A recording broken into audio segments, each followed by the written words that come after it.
Hello students, आज का topic है हमारा कि क्लास 12th उदाहरण नंबर 3 से देखिए जो छूट गया था। आकृति 10.5 में कौन से सदिश हैं बताना। इसमें सररेख सदिश कौन है, समान सदिश कौन है, सह आदिम सदिश कौन है। तो ठीक है, सररेख सदिश वह होता है जो एक ही रेखा को समानांतर हो, सररेख सदिश कहलाता है। जैसे मान ली देखो, अभी ये जो ए और सी, देखो ये इस रेखा के क्या है, समानांतर है, तो हम कह सकते हैं कि सररेख सदिश ए और सी कहेंगे कि सररेख सदिश कौन कौन से हैं। ए और सी, ए और सी तथा देखो इस रेखा के समानांतर इस ए है, इस रेखा के समानांतर सदिश डी है, तो हम कहेंगे कि देखो तो ए और सी और डी सररेख सदिश है और डी क्या है, सररेख सदिश है। अब देखो बताना है समान सदिश कौन कौन से हैं। समान सदिश का डिफिनेशन होता है कि जिसका परिमाण भी बराबर हो, हाँ, जिसका परिमाण भी बराबर हो और एक ही उसका डायरेक्शन भी एक ही हो। तो देखो ये सदिश और ये सदिश का डायरेक्शन देखो सेम है, ये इस दिशा में आगे बढ़ रहा है तो ये भी इस दिशा में आगे बढ़ रहा है, और इसका देखो परिमाण भी क्या है, समान है। तो हम कह सकते हैं कि ए और सी जो वेक्टर है समान सदिश है। ए और सी क्या है, समान सदिश हैं। सह आदिम सदिश वह होता है कि जो ऐसा सदिश जिसका प्रारंभिक बिंदु एक ही हो, ऐसा सदिश जिसका प्रारंभिक बिंदु एक ही हो, उसे हम क्या कहते हैं, सह आदिम सदिश यानी को इनिशियल वेक्टर कहते हैं। देखो जैसे ये देखो ये सी का देखो प्रारंभिक बिंदु यही है और वी का प्रारंभिक बिंदु यही है और डी का भी प्रारंभिक बिंदु यही है। तो हम कह सकते हैं कि बी सी और डी वेक्टर क्या है, सह आदिम सदिश हैं, जिनका प्रारंभिक बिंदु क्या है, एक ही है। बी और ये वेक्टर है ना, तो वेक्टर का साइन ऊपर लगा दिया करो। तो बी और सी तथा डी, ये भी इनका भी प्रारंभिक बिंदु एक ही है।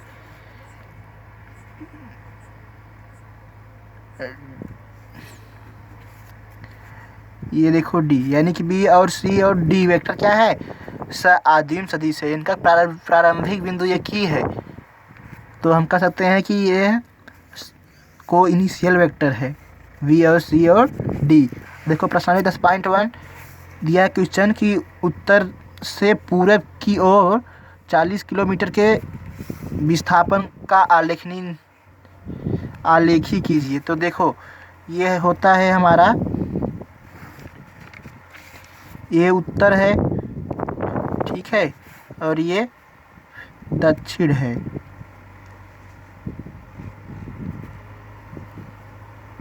ठीक है, और ये होता है हमारा पूरब। और देखो ये होता है पश्चिम, क्या होता है, पश्चिम। अब कह रहा है कि उत्तर और पूरब, उत्तर से पूरब की ओर, यानी कि उत्तर से पूरब की ओर, यानी उत्तर और पूरब के बीच में ये देखो, और 30-40 किलोमीटर के विस्थापन से, यानी कि ऐसे जा रहा है, देखो उत्तर से पूरब की ओर, यानी कि यहाँ से इस डायरेक्शन में आगे बढ़ रहा है, ऐसे बढ़ रहा है कि यहाँ से उत्तर से पूरब की ओर जा रहा है, और उसके बीच जो एंगल है 30 डिग्री का है, ठीक है। और विस्थापन क्या हुआ, 40 किलोमीटर मान लीजिए, ये जो दिया है। तो इस तरह से आलेखनी निरूपण हम कर सकते हैं, ठीक है। अब देखो क्वेश्चन नंबर 2 है हमारा कि निम्नलिखित मापों को अदिश और सदिश के रूप में श्रेणीबद्ध कीजिए। हमें बताना है कि सदिश कौन है, अदिश कौन है। तो 40 kg यानी कि किलोग्राम, ये क्या है, अदिश है। क्या है, अदिश है। ठीक है। 2 मीटर उत्तर से पश्चिम की ओर, 2 मीटर उत्तर से पश्चिम की ओर, यानी कि दिशा दे दिया है, इसका मतलब ये क्या है, सदिश है। ठीक है। अब और देखो क्या दिया है, 40 डिग्री, ये तो अदिश है क्योंकि भाई ये संख्या है 40 डिग्री। 40 वाट, ये भी अदिश है। ठीक है, ये भी क्या है, अदिश है। और देखो 10 घाते 19 कूलाम, ये भी अदिश होता है हमारा। इसमें केवल परिमाण की आवश्यकता होती है, ना कि दिशा की।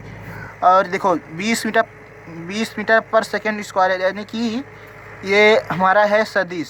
ठीक है, क्या है, सदिश। अब देखो हमें बताना है कि क्वेश्चन नंबर 3 है, निम्नलिखित को अदिश एवं सदिश राशियों के रूप में श्रेणीबद्ध कीजिए। इसमें बताना है सदिश कौन है, अदिश कौन है। देखो समय कालांश, ये क्या है भाई, समय कालांश एक हमारा अदिश है, अदिश राशि है। ठीक है, मैं समय को बताने के लिए दिशा की आवश्यकता नहीं होती है, तो ये अदिश हुआ। और दूरी तो क्या होता है, दूरी भी अदिश होती है, एक अदिश राशि होती है। दूरी क्या होती है, एक अदिश राशि होती है।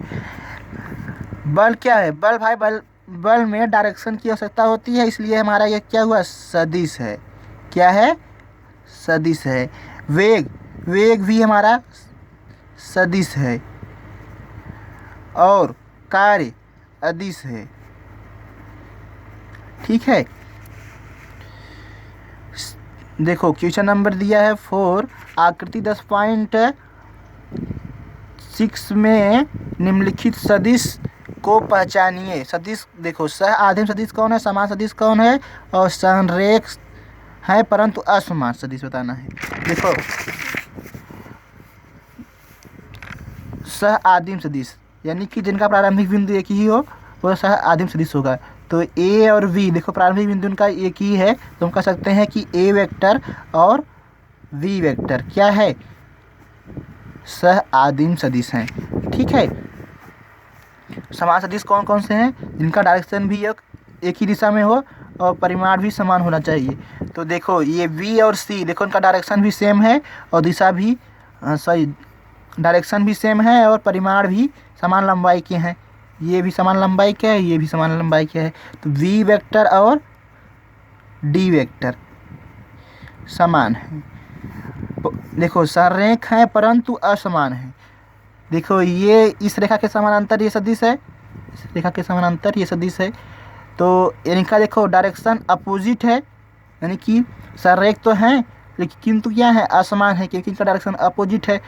तो ए और सी वेक्टर क्या हुआ हमारा, ए और एक मिनट, ए और सी क्या है, समान सदिश हैं। ठीक है, ए और सी। क्वेश्चन नंबर हमारा 5 है, देख लीजिए क्या दिया है कि निम्नलिखित का सत्य और असत्य के रूप में लिखिए। तो देखो सत्य कौन है, असत्य कौन है। ए तथा माइनस ए संरेख है जी। जैसे मान लीजिए कि ये ए वेक्टर है और ये माइनस ए वेक्टर हुआ, क्यों, सॉरी ए वेक्टर है, और ये भी ए वेक्टर है, ए भी ए वेक्टर है। तो इसे हमें दिखाएंगे कि ए जो वेक्टर है इसे हम इस तरह से लिख सकते हैं, माइनस ए वेक्टर, क्योंकि ये दिखा रहा है कि इसका केवल डायरेक्शन अपोजिट है, किंतु ये इस रेखा के क्या है, समानांतर है। तो हम कह सकते हैं कि ये भाई जो ए वेक्टर है, वी वेक्टर है, ए वेक्टर है सॉरी, और माइनस ए वेक्टर क्या है, संरेख हैं, किंतु इसका डायरेक्शन अपोजिट है, उससे हमें मतलब नहीं है, समानांतर तो हैं। तो हम कह सकते हैं कि ए वेक्टर और माइनस ए वेक्टर क्या है, संरेख है। तो ये बात सत्य है, क्या है, सत्य है। अब देखो दो संरेख सदिश का परिमाण सदैव क्या होता है, समान होता है। संरेखित सदिश का परिमाण जरूरी नहीं है कि समान हो। परिमाण लंबा लॉन्ग यानी कि इसका ए वेक्टर है, इसका परिमाण 2 है, ये इसका परिमाण 4 है, तो फिर भी ये क्या है, एक ही रेखा के क्या है, समानांतर है इस सदिश के। तो हम कह सकते हैं कि ये सदिश क्या है, संरेखित सदिश है। तो संरेखित सदिश में परिमाण बराबर होने की आवश्यकता नहीं होती है, समान होने की आवश्यकता नहीं होती है।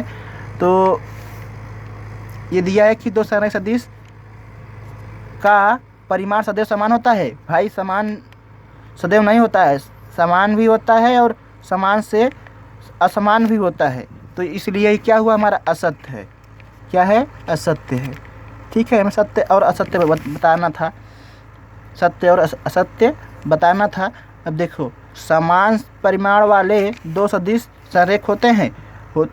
समान परिमाण वाले दो सदिश संरेख होते हैं जिनका परिमाण समान हो। ये तो असत्य है। क्या है, असत्य है।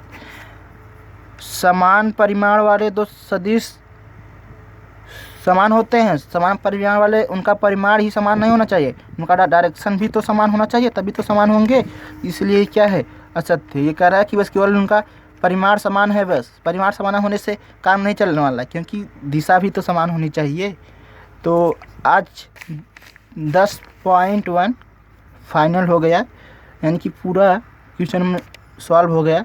तो अगर वीडियो अच्छा लगे तो कमेंट करके बता देना, ठीक है।